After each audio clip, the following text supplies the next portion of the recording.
Ya contohnya apa? Contohnya saya lah. Ya bayangkan saya pesantren dan saya guru ngaji. Kalau misalkan saya jangkau dengan akal pikiran kita, masa sih guru ngaji dia jadi orang Kristen? Nggak bisa kita jangkau gitu. Dan ternyata Robbana atina fid dunya hasanah wa fil akhirati hasanah wa qina azabannar itu ternyata ada di dalam janji Tuhan Yesus. Apa yang saya kaji pada waktu itu di dalam surat Al-Baqarah gitu. Makanya saya membaca dalam QS 2 ayat 185 pada bulan Ramadan ya Allah menurunkan kitab yang bernama Al-Quran. Sesungguhnya kitab itu tidak ada keraguan-raguan bagi orang-orang yang bertakwa. Tetapi dalam terjemahan Kementerian Agama Republik Indonesia, terjemahannya itu adalah sesungguhnya kitab ini dalam kurung Al-Quran tidak ada keraguan-raguan bagi orang yang bertakwa. Tetapi kalau kita melihat daripada bahasa Al-Qur'annya, zalikal kitabul la raiba fihi hudal lil muttaqin. Ingat, zalik itu artinya zalik itu artinya adalah itu. Teman-teman saya pada kaget, si Ferdi jadi orang Kristen, kaget dia. Kenapa? Karena karya Tuhan tuh selalu dahsyat, selalu wow, selalu amazing kalau kata orang ini, selalu amazing begitu, selalu keren, sangat keren, dan kita nggak bisa menjangkau. Dan yang luar biasa Tuhan kita tuh, saya senangnya kalau misalkan saya bersyukur, saya selalu bersyukur ketika kita ada dalam pergumulan dan kita menyerahkan pengharapan sepenuhnya pada Tuhan. Yang paling saya suka kepada Tuhan Yesus saya tuh, Tuhan itu selalu datang pas tepat pada waktunya. Semakin saya mengkaji kitab lama saya semakin yakin bahwa Tuhan Yesus itu adalah Tuhan yang mampu menyelamatkan hidup kita, baik di dunia maupun di akhirat, gitu. Karena dulu saya sering berdoa gitu, Robbana atina fid dunya hasanah wa fil akhirati hasanah wa qina azabannar. Ya Tuhanku, berikanlah aku kebaikan, keselamatan di dunia maupun di akhirat, dan jauhkanlah aku dari siksaan api neraka. Itulah terjemahan bahasa Indonesianya gitu. Dan ternyata Robbana atina fid dunya hasanah wa fil akhirati hasanah wa qina azabannar itu ternyata ada di dalam janji Tuhan Yesus. Hanya Tuhan Yesus yang memberikan kita keselamatan. Tetapi kenapa saya menjadi orang Kristen? Karena saya melihat ada suatu ajaran yang sangat luar biasa yang tidak dimiliki oleh ajaran-ajaran yang lain. Dan ajaran surgawi itu ternyata hanya ada di dalam ajaran yang dibawa oleh Tuhan Yesus Kristus. Puji Tuhan, orang-orang yang telah murtad, mereka telah menemukan kebenaran sejati di dalam Yesus Kristus. Seorang pesaksi kita pada kesempatan ini telah memberikan pengalamannya yang sangat luar biasa, mengedukasi dan memberkati sekali. Bahkan ia mengatakan bahwa pada saat itu, secara logika pikiran manusia tidak mungkin ia murtad, tidak mungkin ia meninggalkan agama Islam, tidak mungkin ia percaya kepada Tuhan Yesus. Karena posisi pada saat itu menjadi seorang guru yang sedang mengajarkan agama Islam, bahkan ia paham benar tentang kitab suci Al-Quran, paham benar tentang agamanya sendiri, dan mustahil baginya untuk murtad. Tetapi puji Tuhan, inilah kesaksian yang sangat memberkati. Saya percaya semoga teman-teman setelah menonton video ini, teman-teman juga boleh dapat diberkati Tuhan. Langsung aja kita simak video selengkapnya dalam slip berikut ini. Dari iman saya yang lama dan sekarang menjadi iman yang percaya kepada Tuhan Yesus adalah Tuhan dan Juru Selamat bagi saya dan kita semua. Ya, mungkin ada yang baru melihat saya di channel ini, ya saya perkenalkan diri kembali, nama saya Muhammad Ferdiansyah. Ya, saya lahir di Jakarta tahun 81, jadi saya umur baru berapa ya, 40. Haleluya. Tapi puji Tuhan, Tuhan menyelamatkan saya, Tuhan memilih saya, karena luar biasa Tuhan Yesus kita adalah Tuhan yang memilih kita, bukan kita yang memilih Tuhan. Itu yang luar biasanya. Makanya saya bersyukur gitu. Maka apa sih yang membuat saya tertarik kepada ajaran Kristus? Apa sih yang membuat saya begitu ingin ya menjadi murid Tuhan Yesus? Apa sih gitu? Nah, terkadang kalau misalkan saya dalam setiap kesaksian, beberapa kesaksian saya sering katakan, kalau misalkan saya melihat daripada oknum orang Kristennya, ya mungkin saya nggak akan pernah saya menjadi orang Kristen ya, saudara-saudari. Tetapi kenapa saya menjadi orang Kristen? Karena saya melihat ada suatu ajaran yang sangat luar biasa yang tidak dimiliki oleh ajaran-ajaran yang lain. Dan ajaran surgawi itu ternyata hanya ada di dalam ajaran yang dibawa oleh Tuhan Yesus Kristus. Yaitu apa? Yaitu adalah ajaran kasih. Saya percaya dan yakin tidak ada ajaran kasih yang sehebat Tuhan Yesus lakukan untuk kita semua. Nah, di dalam tema pada malam hari ini adalah kenapa saya mengambil tema semakin saya mengkaji kitab lama saya semakin yakin bahwa Tuhan Yesus itu adalah Tuhan yang mampu menyelamatkan hidup kita, baik di dunia maupun di akhirat, gitu.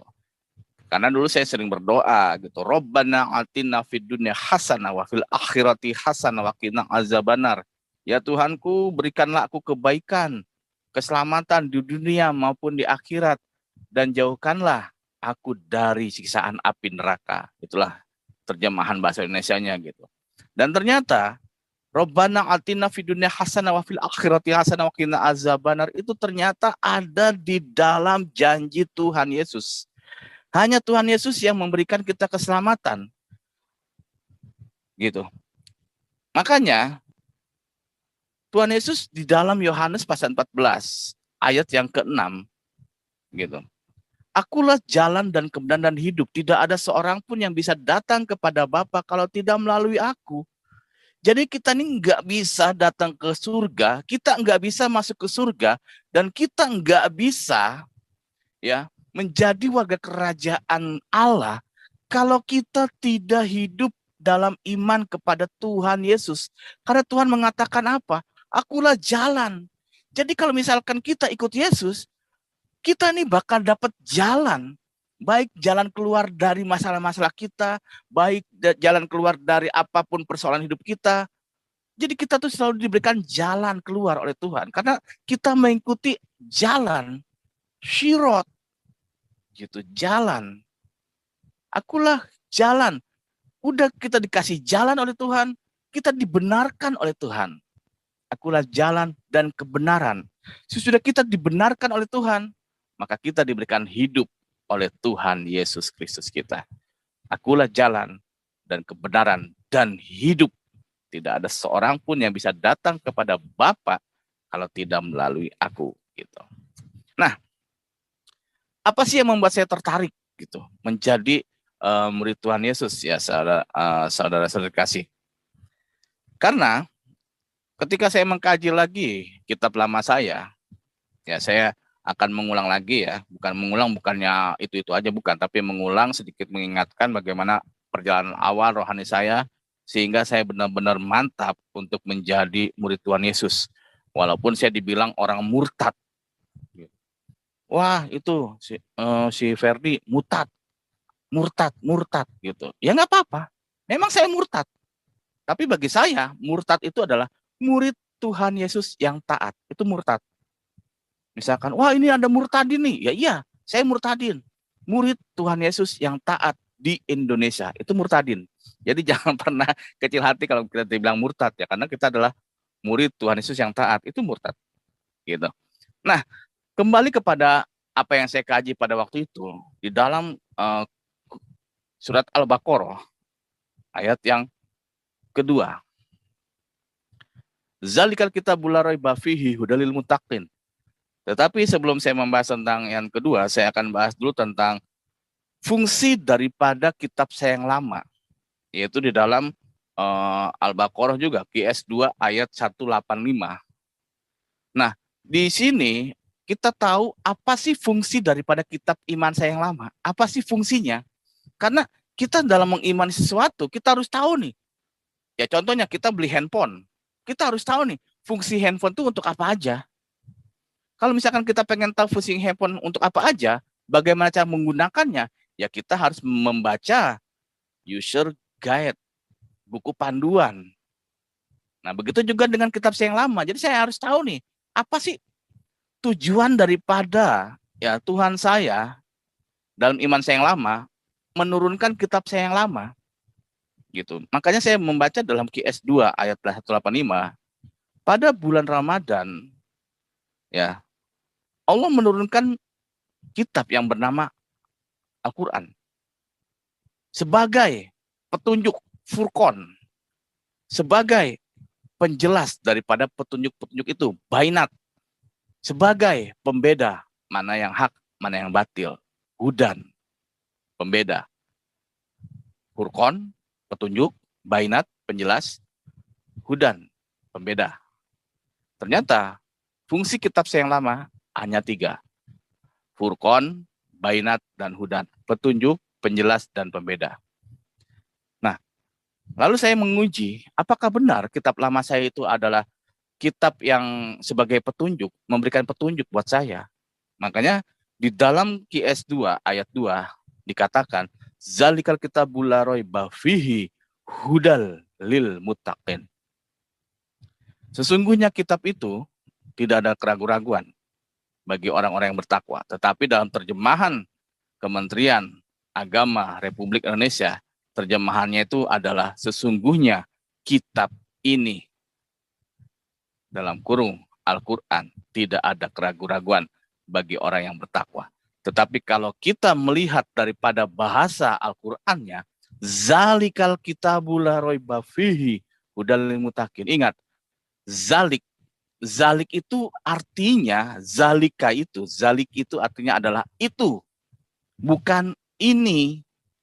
Jadi kalau misalkan mengacu kepada bahasa Arabnya, zalikal kitab arti yang sesungguhnya sesuai dengan bahasa Arabnya, yaitu adalah sesungguhnya kitab itu tidak ada keraguan-raguan bagi orang yang bertakwa.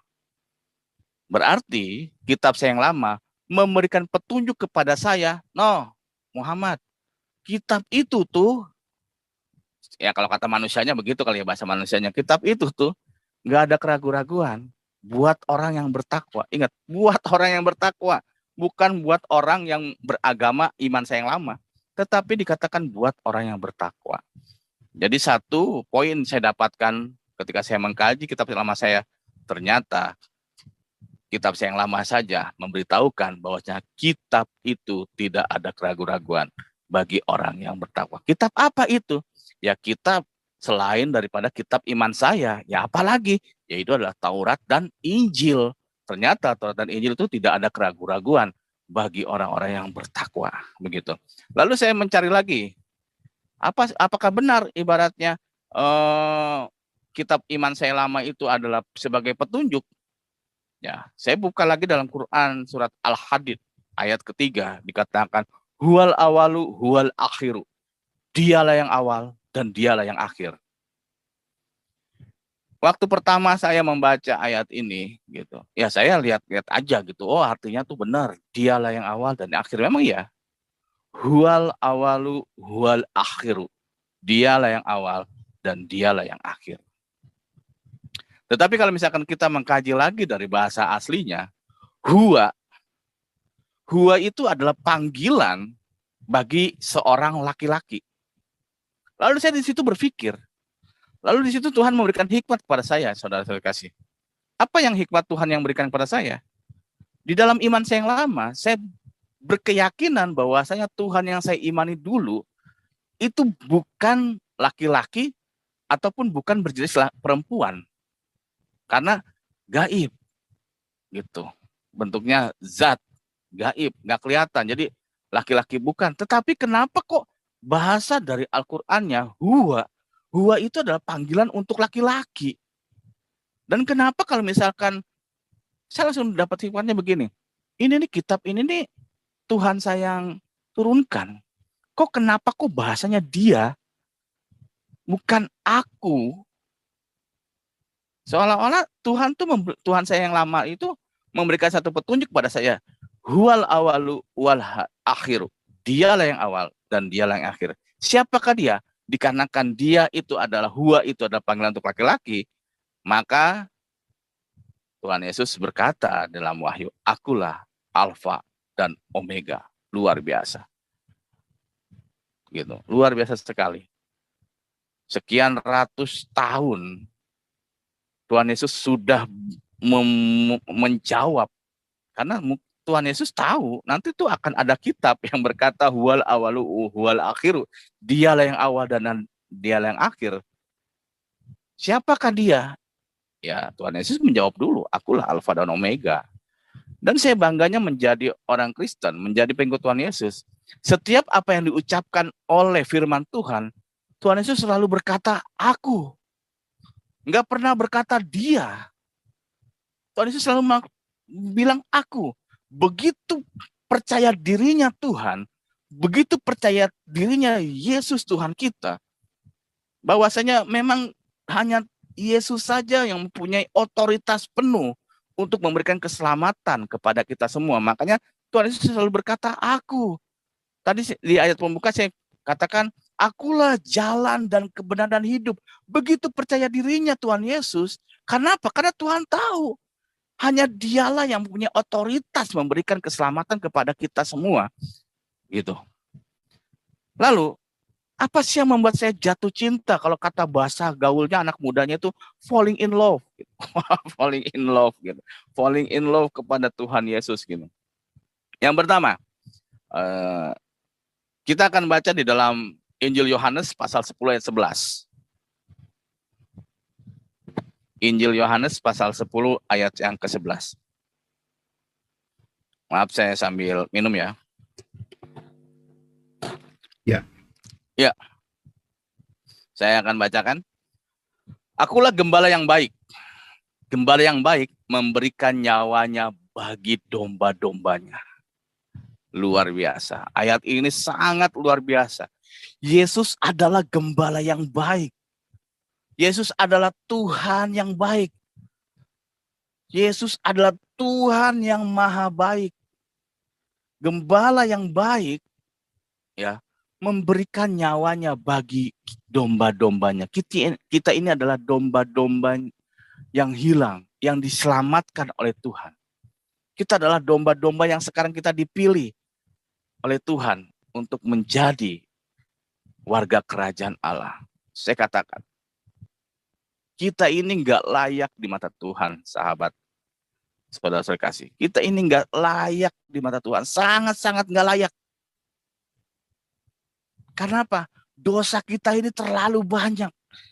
Kesalahan kita ini nggak, ini kalau misalkan kita hitung pakai kalkulator, mungkin itu kalkulator langsung hang, langsung ngeblank gitu. Saking apa? Saking banyaknya dosa kita. Jadi kalau misalkan secara kasat di mata Tuhan, kalau kita mengkoreksi diri, kita nih sangat nggak layak di mata Tuhan. Begitu juga dengan saya nih sangat nggak layak di mata Tuhan. Tapi kenapa Tuhan memilih saya? Kenapa Tuhan menyelamatkan saya? Kenapa Tuhan Yesus mengambil saya dari kegelapan menuju terangnya? Karena Tuhan mengasihi saya dan saudara. Makanya saya paling jengkel kalau misalkan ada hamba Tuhan gitu, wah udah sombong rohani. Ingat, kita ini sangat nggak layak di mata Tuhan sebenarnya. Tetapi Tuhan melayakkan kita untuk berkenan di hadapannya. Kenapa? Karena Tuhan sangat mengasihi kita semua. Kenapa saya berani katakan Tuhan sangat mengasihi kita semua? Inilah yang membuat saya jatuh cinta kepada Tuhan. Inilah yang membuat saya semakin mengimani Tuhan Yesus saya, Tuhan Yesus kita semua. Itu adalah Tuhan yang benar-benar memberikan kita kasih karunia, keselamatan. Kenapa saya berani katakan Tuhan luar biasa? Contoh begini.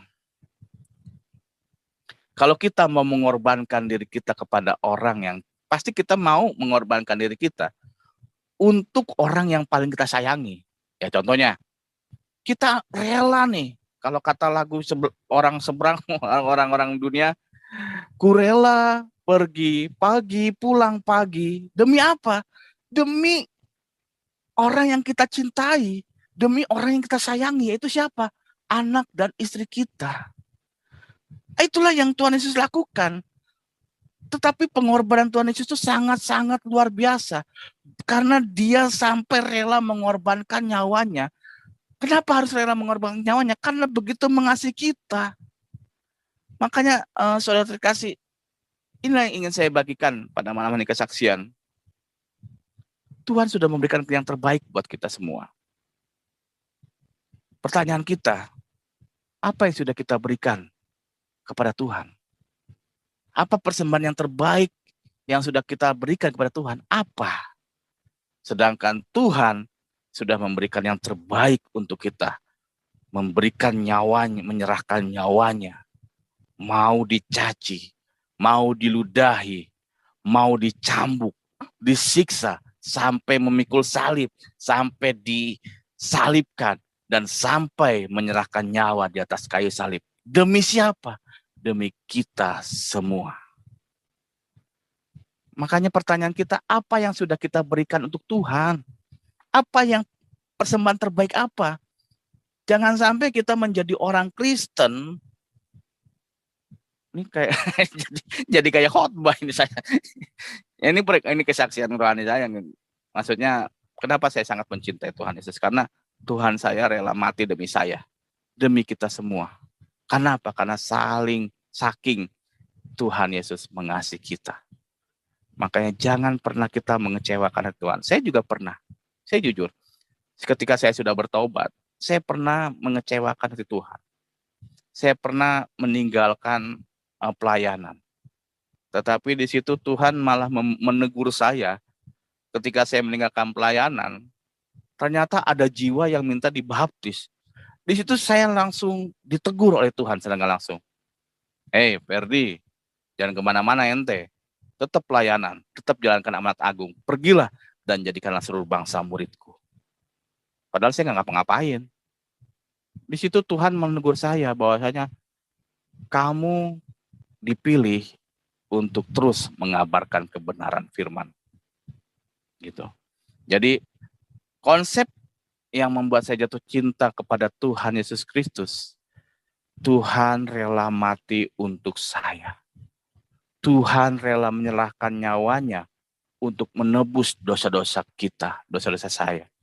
Karena kita ini sangat nggak layak loh.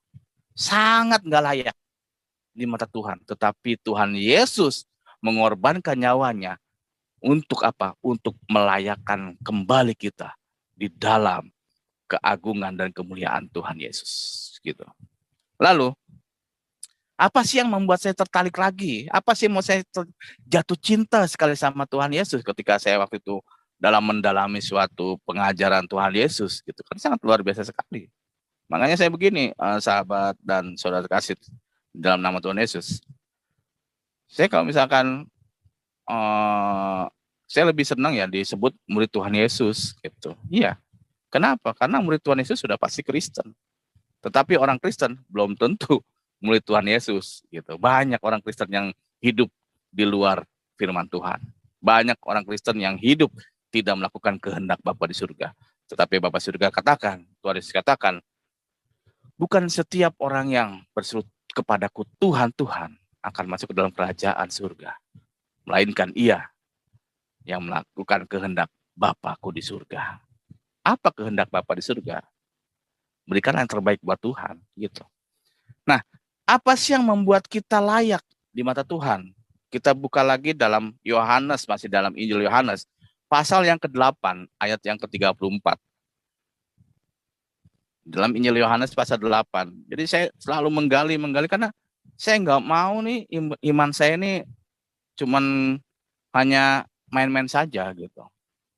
Nah, di sini di pasal ayat yang ke-34 dikatakan, kata Yesus kepada mereka, Aku berkata kepadamu sesungguhnya setiap orang yang berbuat dosa adalah hamba dosa. Dan ayat ke-35-nya, dan hamba tidak tetap tinggal dalam rumah, tetapi anak tinggal dalam rumah.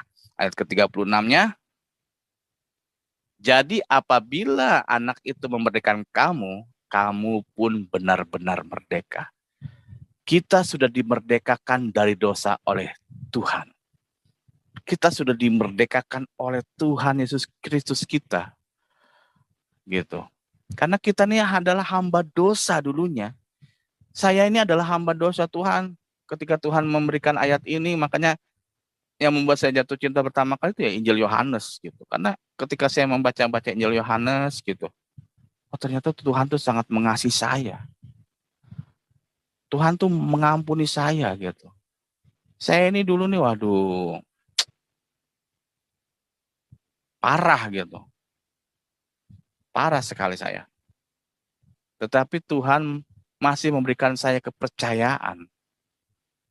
Jadi intinya begini saudara kasih.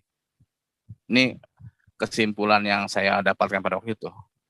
Selagi kita masih dikasih nafas oleh Tuhan, selagi mata kita masih berkedip, berarti ada kesempatan Tuhan yang diberikan kepada kita untuk memberikan yang terbaik untuk Tuhan.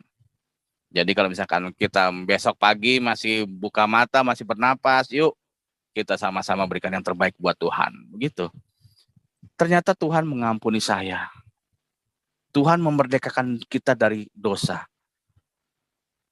Nah, tetapi ketika Tuhan sudah memerdekakan dan mengampuni kita, banyak sekali orang yang sudah dimerdekakan malah dijajah lagi gitu. Malah membuat dirinya itu terjajah lagi. Terjajah oleh apa? Terjajah oleh ilah-ilah zaman. Terjajah oleh sifat-sifat kedagingan. Terkurung kembali oleh sifat-sifat kedagingan. Makanya kalau misalkan kita melihat ya oknum-oknum orang Kristen, ya banyak lah, masih banyak sekali kok gitu. Tetapi kita malam hari ini saya ingin membagikan ternyata waktu itu Tuhan mengampuni saya. Tuhan sudah memerdekakan saya dan Tuhan sudah rela mati untuk saya. Untuk apa? Untuk mengembalikan konsep awal Tuhan menciptakan manusia. Karena konsep awal Tuhan menciptakan manusia adalah supaya ruh yang dikandung oleh manusia itu adalah ruh daripada sifat keilahian. Tetapi karena manusia pertama jatuh dalam dosa, maka batalah konsep rencana awal Tuhan. Makanya Tuhan Yesus datang nuzul ke dunia. Wah ini, dulu saya punya pikiran gini, wah masa Tuhan jadi manusia? Ya benar. Wah Tuhannya orang Kristen ada 3. Gitu. Bapa, Anak, Roh Kudus. Wah masa Tuhan mati? Wah masa Tuhan nggak ngelawan gitu? Masa Tuhan begini? Itu yang dalam pikiran saya sama ya. Sama kayak pikiran-pikiran yang saudara-saudara kita yang belum dijamah oleh Tuhan. Gitu. Makanya kita doakan. Nah, kenapa Tuhan harus nujul menjadi manusia? Ketika itu saya juga berpikir seperti itu. Kenapa sih? Kok Tuhan kok jadi manusia? Gitu. Ya kenapa Tuhan menjadi manusia? Ya kenapa? Saya bingung lagi. Kenapa? Ya karena Tuhan ingin menyelamatkan manusia. Gitu. Nggak mungkin Tuhan turun menjadi singa. Habis manusia dihajar oleh singa. Gitu. Dikarenakan Tuhan ingin menyelamatkan manusia, maka Tuhan membentuk ya nuzul, lahir ya sebagai seorang manusia supaya apa? Supaya apa yang dia sampaikan diterima oleh manusia. Begitu. Kalau misalkan Tuhan datang dalam wujud Tuhan langsung, kiamat. Makanya Tuhan turun ya, dia menjadi manusia melalui takdir sebagai manusia, harus lahir dari kandungan, ya harus melakukan sunat, melakukan makan minum. Supaya apa? Supaya apa yang Tuhan sampaikan ya manusia pada ngerti. Nah, walaupun Tuhan sudah jadi manusia, banyak juga manusia yang nggak ngerti. Kenapa? Karena lebih mereka mengunggulkan sifat-sifat kedagingannya. Gitu. Jadi, contoh begini. Ya kita, contohnya kita ya, saya gitu, kita semua, kita mau menyelamatkan buaya nih, kita mau menyelamatkan buaya. Tapi kita mau menyelamatkan buaya, kita pakai wujud manusia. Saya yakin buaya yang selamat, kitanya yang innalillahi wa inna ilaihi rajiun gitu. Tetapi kalau misalkan kita ingin menyelamatkan buaya, kita jadi wujud buaya, tapi buayanya harus di air ya, jangan di darat ya, bahaya. Jadi kalau buaya di darat ya buaya darat gitu. Jadi kalau misalkan kita menyelamatkan buaya, ya kita harus jadi buaya lagi. Jadi supaya apa? Supaya mengerti bahasa buaya gitu. Coba kalau misalkan buaya kejepit, kita nanya nih, "Hei, bro buaya, kenapa ente?" Buaya dalam hatinya ngomong pakai bahasa buaya. Ngomong apa nih orang gitu. Tapi pas kita selamatkan, buayanya selamat. Tetapi kitanya yang inailahi gitu, dimakan buaya. Makanya konsepnya adalah menyelamatkan manusia harus seimbang dengan manusia. Walaupun fisiknya manusia, tetapi ruh yang dikandung dalam Yesus adalah roh keilahian. Itu perbedaannya. Kalau kita, jasad manusia, rohnya kemanusiaan. Tetapi Tuhan Yesus, fisiknya manusia, casingnya manusia, tetapi ruh yang dikandungnya adalah ruh keilahian. Begitu. Makanya yang membuat saya jatuh cinta dan semakin saya mengimani Tuhan Yesus karena Tuhan Yesus rela mati untuk saya. Tuhan Yesus sudah mengampuni saya. Tuhan Yesus sudah memerdekakan saya dari apa yang pernah saya lakukan, kesalahan-kesalahan saya dan dosa-dosa saya. Makanya saya percaya yakin saya masih diberikan nafas, berarti Tuhan masih memberikan saya kesempatan untuk selalu memberikan yang terbaik buat Tuhan. Makanya saya nggak mau lagi lah ngecewain Tuhan, nggak mau. Cukup dulu saja, gitu. Lalu yang ketiga, ternyata Tuhan memberikan kita hidup. Itu yang penting. Kita nggak mau nanti di akhirat kita jadi binasa, masuk ke dalam kehidupan masuk ke dalam kebinasaan. Yang kita butuhkan adalah hidup yang kekal. Ya, seperti dalam Yohanes ya, masih Injil Yohanes juga, karena saya waktu itu membaca Yohanes mulu gitu, karena kan kayaknya ya maksudnya waktu itu Tuhan mengajarkan pertama kali saya dikuatkan oleh Tuhan Yesus ya melalui hikmatnya itu saya membaca Injil Yohanes. Jadi Injil Yohanes sangat memberkati ya, seperti contohnya ya Yohanes 1 ayat 1, pada mulanya adalah firman. Firman bersama-sama dengan Allah. Pokoknya banyak lah Yohanes 1 gitu. Nah, di dalam Injil Yohanes pasal 10 ayat yang ke-10,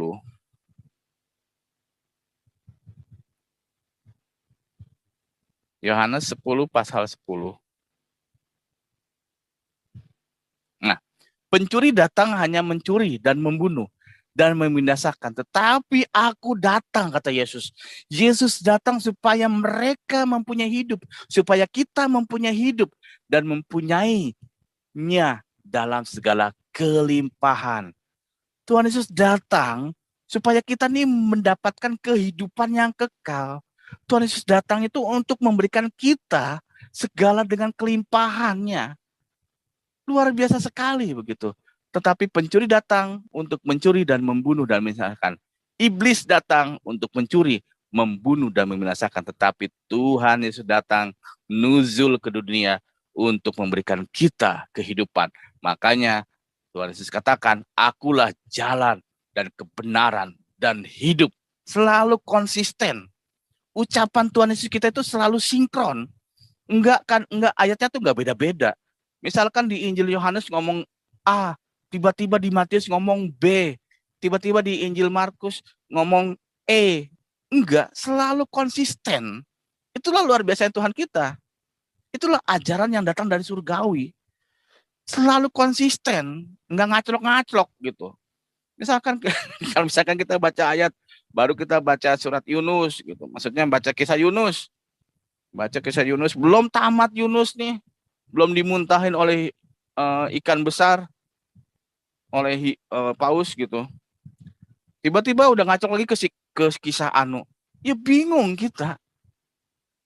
Ya jangankan ngacok-ngacok lah gitu. Misalkan kita nonton film aja ya, film di TV lokal gitu.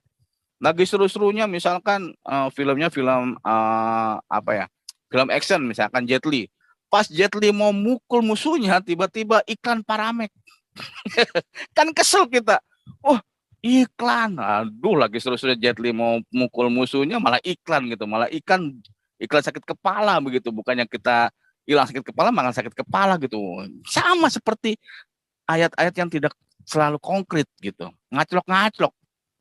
Satu ngomong ini, nanti yang ayat kedua ngomong itu. Nah, berbeda dengan Alkitab. Dari saya membaca Kejadian saja, itu saya membacanya tuh enak. Memahami tentang kejadian awal mulanya tuh ngerti. Karena apa? Karena konsisten, sinkron gitu. Dari pasal pertama sinkron, bagaimana Tuhan menciptakan langit dan bumi, semua itu sinkron nyambung sampai selesai, baru ganti topik, ganti perikopnya selesai set, ganti topik lagi sampai finish semua, nggak setengah-setengah gitu. Misalkan kayak ya kita kan dulu ya kalau ibu-ibu nonton sinetron tuh ya, wah lagi seru-serunya gitu, wah tiba-tiba bersambung. Ya kayak gitulah kitab yang tapi udahlah. Intinya Tuhan Yesus kita tuh selalu konsisten. Permasalahannya orang Kristen masih jarang yang konsisten. Ketika diberikan berkat yang berkelimpahan, wah haleluya, Tuhan Yesus baik, Tuhan Yesus dahsyat, Tuhan Yesus good, very very good, pokoknya Tuhan Yesus mah nggak ada duanya lah pokoknya. Itu di saat kasih berkat. Tetapi ketika kita diuji, dihantam oleh badai, oleh tantangan kehidupan, Tuhan, kenapa sih saya harus mengalami ini? Tuhan, padahal saya tiap hari Minggu tuh saya selalu memberikan kolekte, kasih persembahan, perpuluhan. Kenapa Tuhan? Inilah tidak konsisten imannya. Harusnya kita di saat diberikan berkat atau tidak diberikan belum diberikan berkat, bukan tidak ya, belum diberikan berkat oleh Tuhan, tetaplah kita memuji, bersyukur dan memuliakan namanya. Kenapa? Tuhan tuh selalu konsisten dengan janji-janjinya. Tuhan tuh selalu konsisten dengan firman-firmannya, dengan pengajarannya. Karena Tuhan Yesus datang untuk membawa ajaran.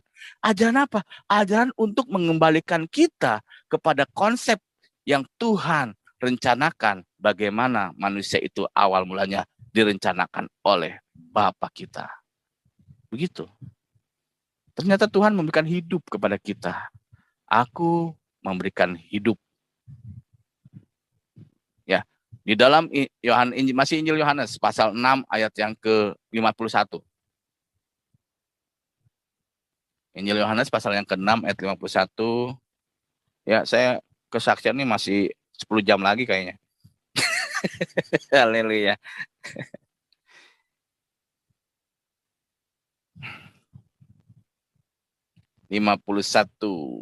Oke.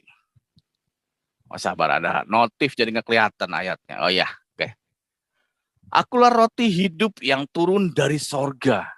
Jikalau seorang dah makan dan dari roti ini, ia akan hidup selama-lamanya. Dan roti yang kuberikan itu ialah dagingku yang kuberikan untuk hidup dunia. Kita diberikan roti kehidupan oleh Tuhan. Kenapa kita diberikan roti? Roti itu berbicara tentang pengorbanan Tuhan. Makanya kalau misalkan kenapa banyak orang Kristen yang tidak hidup dalam sesuai koridor firman Tuhan? Kenapa banyak orang Kristen yang tidak hidup dalam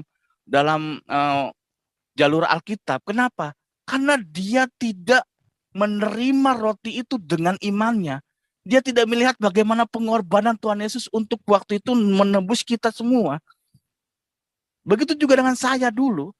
Ketika saya dulu menghujat Tuhan Yesus, ketika saya dulu bilang masa orang Kristen Tuhannya 3, masa orang Kristen kok nyembah manusia, masa Tuhan kok disalib. Dikarenakan Tuhan memberikan rotinya, pengorbanannya untuk menebus saya, untuk mengangkut saya, mengangkat saya dari ruang kegelapan menuju terang dunia, menuju terangnya yang ajaib. Itu karena Tuhan mengorbankan dirinya yang disimbolkan oleh roti, dilambangkan oleh roti. Makanya kalau misalkan perjamuan kudus, waduh, kita bayangkan bagaimana kita ini ditebus oleh Tuhan gitu. Kalau kita misalkan perjamuan kudus tuh, bayangin kita eh, apa? Kita bayangkan bahwasanya Tuhan Yesus tuh disiksa, disalib, darahnya tercurah, bahkan sampai mati. Waduh, saya kalau misalkan perjamuan itu selalu membayangkan tuh saya tuh, waduh, Tuhan tuh sangat luar biasa. Tuhan rela mengorbankan nyawanya demi kita, sahabat. Tuhan rela mengorbankan, mencurahkan darahnya untuk kita. Enggak ada Tuhan yang seperti Tuhan kita. Kenapa Tuhan berani seperti itu? Karena Tuhan sayang sama kita semua. Gitu. Ya, ketika saya sudah membaca Injil Yohanes, walaupun saya nggak penuh ya, maksudnya ya pengajaran yang pertama itu dari Injil Yohanes. Lalu ya kemarin saya sudah sampaikan dalam kesaksian saya yang pertama, bagaimana supaya kita diselamatkan oleh Tuhan. Bagaimana caranya kita supaya kita diselamatkan oleh Tuhan Yesus? Bagaimana kita menjadi warga kerajaan Allah? Ya di dalam Markus ya, Injil Markus pasal 16 ayat 16 dikatakan, barang siapa yang percaya dan dibaptis, maka ia akan diselamatkan. Barang siapa yang tidak percaya, maka ia akan dihukum. Gitu. Siapa yang percaya dan dibaptis akan diselamatkan. Percaya saja nggak cukup. Oh, saya percaya bahwasanya Yesus itu adalah utusan. Saya percaya Yesus itu ada, tapi nggak dibaptis. Baptis itu adalah lambang pertobatan. Gitu. Kalau percaya doang nggak cukup kata Tuhan, tapi harus baptis, maka ia baru akan diselamatkan. Pembaptisan itu adalah berbicara tentang simbol pertobatan. Simbol kita menguburkan sifat-sifat masa lama kita, masa lalu kita. Simbol di mana kita menguburkan dosa-dosa kita, menanggalkan jubah lama kita, menanggalkan kebiasaan lama kita, dan menanggalkan segala tingkah laku kita yang tidak berkenan di hadapan Tuhan. Itulah simbol pembaptisan. Jadi kita iman, kita bertobat, kita akan diselamatkan. Tapi kalau misalkan tidak percaya, akan dihukum. Nggak dibaptis, akan dihukum. Begitu. Kenapa? Karena memang Yesus itu adalah luar biasa bagi saya. Wah, satu pribadi ya yang sangat luar biasa. Tuhan yang benar-benar real, benar-benar layak untuk dipanggil Tuhan. Benar-benar layak untuk kita menyembahnya. Benar-benar layak untuk kita jadikan Tuhan dan Juru Selamat kita. Sangat layak, tetapi kita sangat tidak layak kepada Tuhan. Tetapi kita dilayakkan melalui pengorbanan Tuhan Yesus Kristus di hadapan Tuhan. Gitu. Luar biasa. Makanya saya dulu pernah mengecewakan dan saya pernah hidup tidak sesuai dengan firman Tuhan. Bahkan saya meninggalkan pelayanan. Tetapi ketika Tuhan memberikan satu jiwa di saat saya tidak dalam pelayanan, di situ tanpa secara langsung Tuhan menegur saya. Perdi, lu jangan kemana-mana, tetap pelayanan, tetap cari jiwa. Gitu, tetaplah berbuah. Karena apa? Karena Yesus adalah pokok anggur. Kita buka dalam Injil Yohanes pasal 15 ayat 1 sampai 15. Di situ Tuhan berbicara tentang akulah pokok anggur. Gitu. Akulah pokok anggur yang benar. Gitu. Yohanes 15, Pak. Itu Markus. Ya, Yohanes 15 ayat. Akulah pokok anggur yang benar, kata Yesus. Yesus adalah pokok anggur yang benar dan Bapakkulah pengusahanya. Ingat nih. Ini teguran buat saya pada waktu itu. Ya, saya sih berharap kita semua diberkati ya dengan firman Tuhan ini, karena saya sangat diberkati sekali dan saya sangat ditegur sekali. Setiap ranting padaku yang tidak berbuah, apa yang Tuhan Yesus katakan? Ia akan dipotong. Setiap yang berbuah dibersihkan. Supaya apa? Supaya terus lebih banyak berbuah gitu. Ya next ayat ketiganya Pak, bisa di-slidingkan gitu. Kamu memang sudah bersih karena firman yang telah kukatakan kepadamu. Tinggallah di dalam aku, kata Yesus. Yesus nyuruh tuh tinggal, ayo tinggal dalam aku. Dan aku ada dalam kamu. Sama seperti ranting yang tidak berbuah. Ingat, setiap orang yang tidak memberikan yang terbaik untuk Tuhan, itu sama saja seperti ranting yang tidak berbuah. Ya, jadi dari dirinya sendiri, kalau ia tidak tinggal dalam pokok anggur, demikian juga kamu tidak berbuah jikalau kamu tidak tinggal di dalam aku. Ayat kelimanya, akulah pokok anggur dan kamulah ranting-rantingnya. Barang siapa tinggal di dalam aku dan aku dalam dia, ia akan berbuah banyak.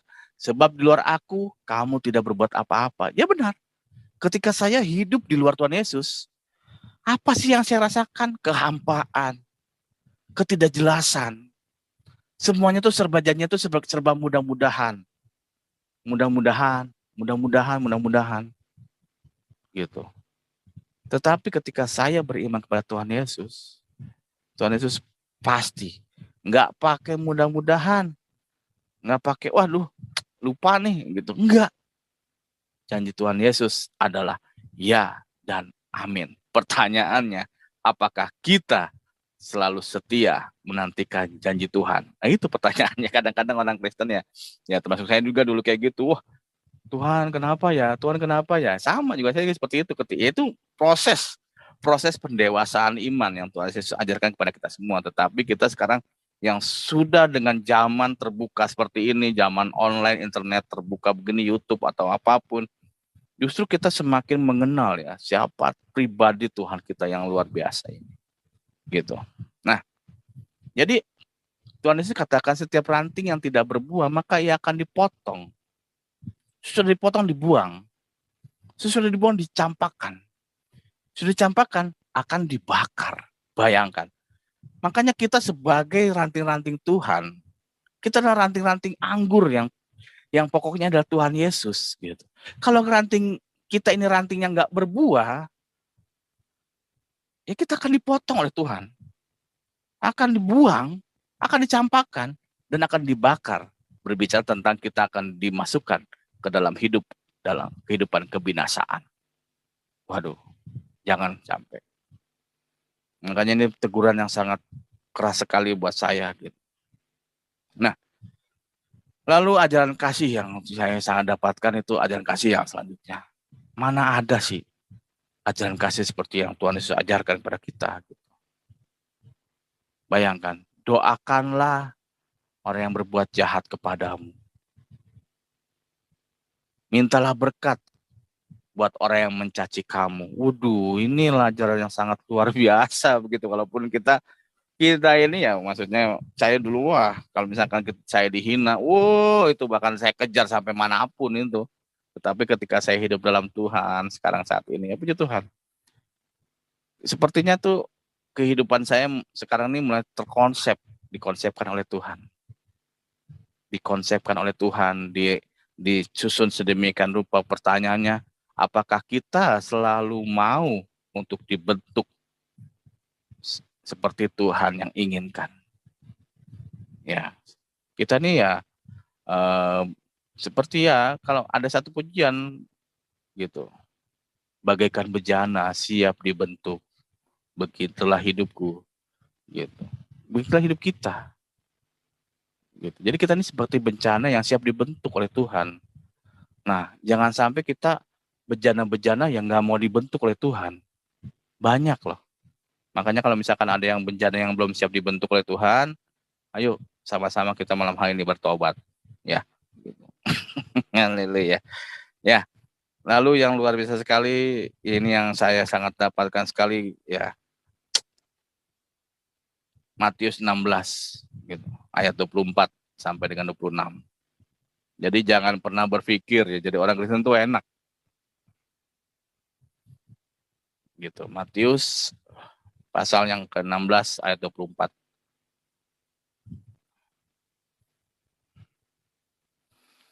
Lalu Yesus berkata kepada murid-muridnya, setiap orang yang mau mengikut aku Setiap kita yang mau mengikut Yesus, setiap kita yang mau mengimani Yesus, ia harus menyangkal dirinya dan memikul salibnya dan mengikut aku.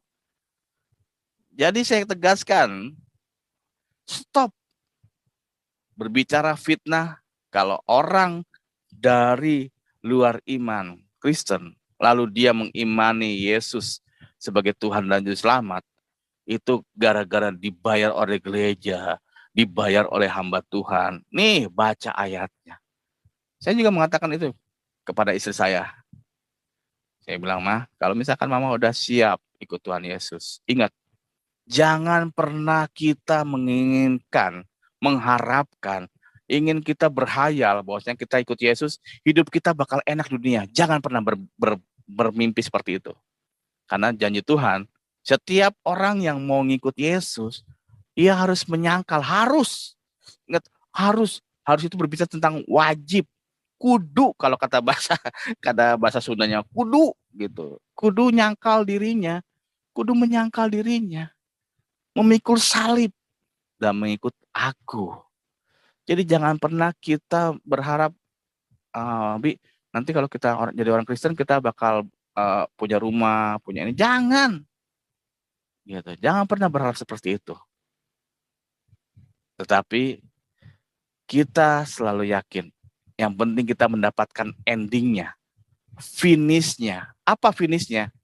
Ketika kita setia dalam Yesus, finishnya adalah kita menjadi warga kerajaan Allah, gitu.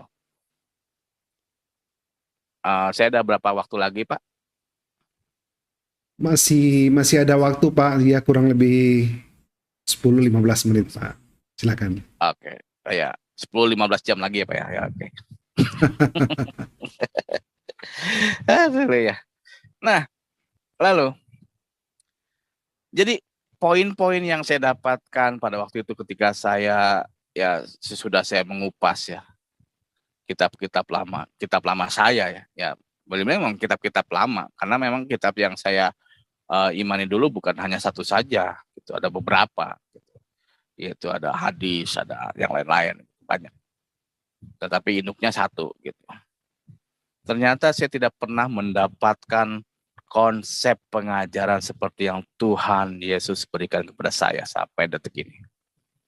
Tidak pernah saya dapatkan.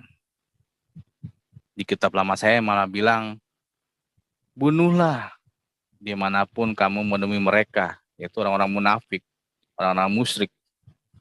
Tetapi Tuhan Yesus ajarkan apa? Apabila kamu ditampar pipi kanan, maka berikanlah pipi kiri. Kalau kamu ditampar lagi pipi kiri, berikanlah jidat yang atas. Kalau kamu masih ditampar jidat atas, kasih aja bunga, ya, beserta pot-potnya. Enggak bercanda. Jadi Tuhan Yesus itu sangat luar biasa. Dan kasihan itu sangat luar biasa. Kasihilah musuhmu, dan doakanlah mereka. Makanya dulu ketika saya pertama-tama masih berapi-api, masih on fire begitu, maksudnya masih kasih mula-mula. Wah, pokoknya kalau misalkan saya melihat saudara saya yang masih di seberang sana gitu, keimanan yang lama gitu, wah udah habis saya. Tapi setelah saya melalui proses pendewasaan rohani, ya walaupun sekarang bukan berarti saya bicara seperti itu, saya sudah dewasa secara rohani, bukan. Tetapi sampai detik ini juga Tuhan masih memproses kerohanian saya, keimanan saya gitu. Nah, selesainya Tuhan Yesus memproses keimanan saya, ya nanti setelah saya game over, wafat, baru selesailah prosesnya. Makanya ketika kita masih ada di dunia, saya katakan, kita masih terus diproses oleh Tuhan. Ya walaupun sudah menjadi hamba Tuhan yang sangat luar biasa, tetap kita akan diproses. Gitu. Kasihlah musuhmu dan doakanlah mereka. Jadi sekarang saya kalau misalkan ada orang-orang ya yang menghujat tentang Tuhan kita, nggak ngerti. Kenapa? Jangan pernah, dulu kenapa saya bisa bilang Tuhannya orang Kristen itu 3? Kenapa? Karena saya mengkonsep Tuhannya orang Kristen dulu itu dengan konsep akal manusia kita, akal manusia saya. Tetapi setelah saya hidup dalam Tuhan, bahwasanya konsep daripada keilahian Tuhan Yesus Nggak bisa kita jabarkan dengan akal manusia kita. Jangankan konsep keilahiannya, karya mukjizatnya saja itu nggak bisa kita bayangkan dan kita bisa eh, tebak dengan akal manusia kita. Enggak. Karena karya Tuhan tuh bukan karya manusia. Karya Tuhan tuh kita tidak bisa jangkau dengan akal pikiran kita. Makanya ketika kita sudah mengimani Tuhan, jangan pernah kita sekali-sekali mengkonsep ajaran Tuhan Yesus dengan akal manusia kita. Kalau misalkan kita menjabarkan tentang ajaran tentang Tuhan Yesus dengan akal pikiran kita, maka ajaran Tuhan Yesus akan selalu diakal-akalin manusia. Jangan. Makanya Raja Salomo selalu Raja Salomo minta dari Tuhan. Raja Salomo selalu minta, berikan aku hikmat, berikan aku hikmat, berikan aku hikmat. Jadi hikmat itu sangat penting loh. Makanya kita sekarang belajar, kita peka akan kehadiran Roh Kudus dalam kehidupan kita. Belajar peka. Kenapa? Karena cuma Roh Kudus yang menuntun kita saat ini. Tapi kalau kita nggak peka, kita nggak merasakan kehadiran Roh Kudus di kehidupan kita. Makanya belajar kita peka lah. Gitu. Saya juga masih belajar. Gitu. Tuhan, apakah ini mau Tuhan? Tuhan, apakah ini maunya Engkau? Gitu. Karena karya Tuhan nih, kita nih nggak bisa jangkau dengan akal pikiran kita, nggak bisa. Mukjizat karya Tuhan tuh nggak bisa kita jangkau gitu. Ya contohnya apa? Contohnya saya lah. Ya bayangkan, saya pesantren. Dan saya guru ngaji. Kalau misalkan saya jangkau dengan akal pikiran kita, masa sih guru ngaji dia jadi orang Kristen? Nggak bisa kita jangkau gitu. Teman-teman saya pada kaget, si Ferdi jadi orang Kristen, kaget dia. Kenapa? Karena karya Tuhan tuh selalu dahsyat, selalu wow, selalu amazing kalau kata orang ininya. Selalu amazing begitu, selalu keren, sangat keren. Dan kita nggak bisa menjangkau. Dan yang luar biasa Tuhan kita tuh, saya senangnya kalau misalkan saya bersyukur, saya selalu bersyukur ketika kita ada dalam pergumulan dan kita menyerahkan pengharapan sepenuhnya pada Tuhan. Yang paling saya suka kepada Tuhan Yesus saya tuh, Tuhan tuh selalu datang pas tepat pada waktunya. Injury time. Kadang-kadang di saat kita udah mau tepar-tepar nih, pertolongan Tuhan datang. Tes.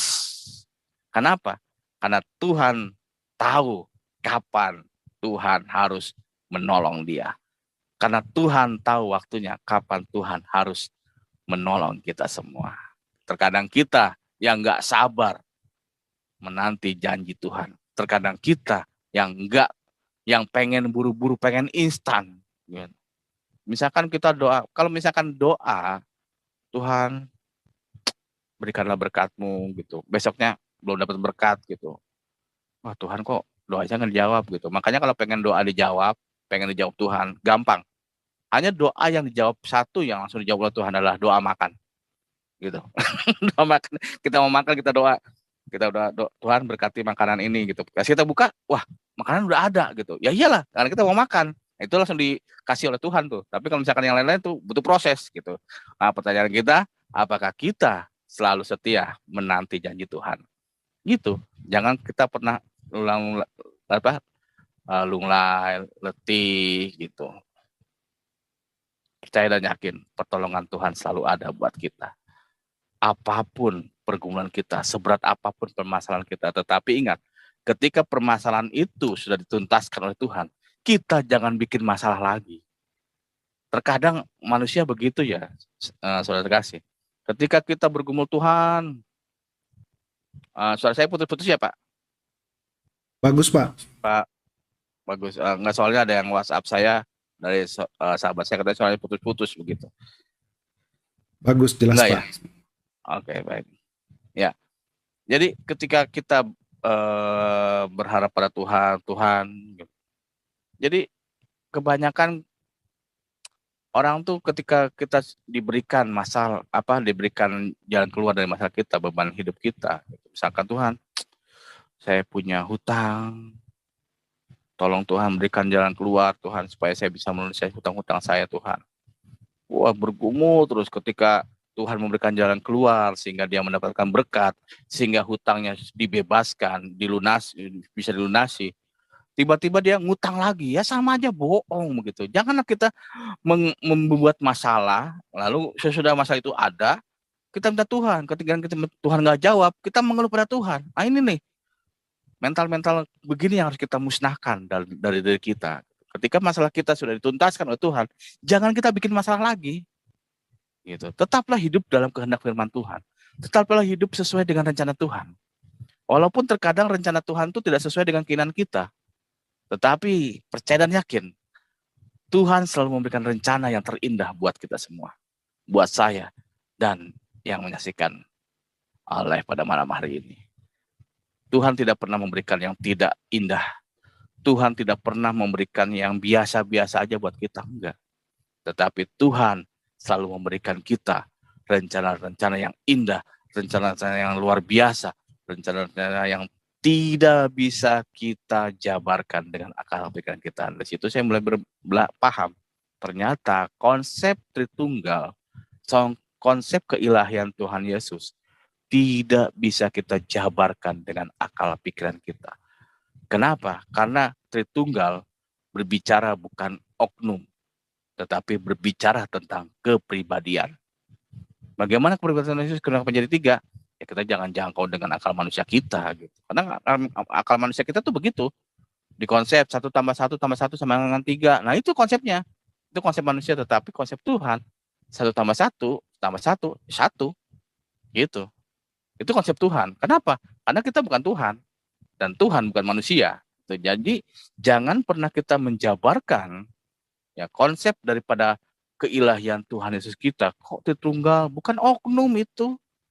Tritunggal itu bukan berbicara tentang oknum, tetapi berbicara tentang kepribadian. Di situ saya mulai paham, oh ternyata sebelum kitab lama saya berkata, katakanlah bahwasanya Allah itu Esa. Alkitab sudah berkata duluan, Sema Israel, Adonai Ehad. Katakanlah hai bangsa Israel bahwasanya Adonai Esa. Itu. Makanya tetaplah kita meminta hikmat pada Tuhan. Dan selalu percaya pertolongan Tuhan pasti ada. Jawaban dari doa kita pasti akan dinyatakan dalam kehidupan kita. Yang penting kita selalu menaruh pengharapan sepenuhnya kepada Tuhan. Jangan kita pernah mengeluh, Tuhan kenapa? Tuhan kenapa? Oh Tuhan kenapa? Gitu. Baru ngasih perpuluhan sebulan aja udah, Tuhan kenapa kok begini? Jangan. Gitu.